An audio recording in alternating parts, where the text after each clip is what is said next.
दत्तात्रय विष्णू जांभळे रिचवे कंपनीतर्फे आजचा कार्यक्रम मी इकडे आयोजित केलेला आहे. आजचा विषय आहे हेल्दी माणसांनी परमनंटली हेल्दी राहण्यासाठी नक्की काय करायचं.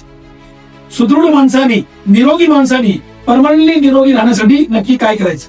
बघा मित्रांनो, ह्या जगामध्ये जर 100 कोटी माणसं असतील, 100 कोटी त्यातली 10 कोटी माणसं ही मोठ्या आजाराला बळी पडलेले आहेत.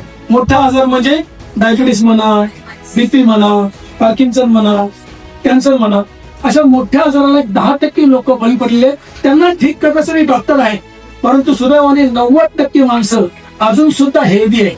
त्या हेल्दी माणसांना कायमस्वरूपी हेल्दी राहण्यासाठी, निरोगी माणसांना कायमस्वरूपी निरोगी राहण्यासाठी नक्की काय खावं हे सांगण्यासाठी आजचा कार्यक्रम आयोजित केलेला आहे. उदाहरणार्थ, हे आपल्या शरीरातील पॅनक्रियाज आहे, स्वादुपिंड. ह्या पॅनक्रियाज मध्ये, स्वादुपिंडामध्ये बिघाड झाला तर रक्तातील साखरेचं प्रमाण कमी जास्त होतं. त्याला आपण डायबिटीस म्हणतो. डायबिटीस झाला की आपण डॉक्टरकडे जातो. डॉक्टर आपल्याला इंग्लिश गोळी देतो. ती गोळी खाऊन आपला साखरेचं प्रमाण कंट्रोलमध्ये येतं, परंतु पॅनक्रियाज रिपेअर होत नाही. आणि त्या साखरेचं प्रमाण रक्तातलं मेंटेन ठेवण्यासाठी त्या गोळ्या कायमस्वरूपी खाव्या लागतात. आणि अति गोळ्यांचं सेवन केल्यामुळे आपण इतर आजारांना बळी पडतो.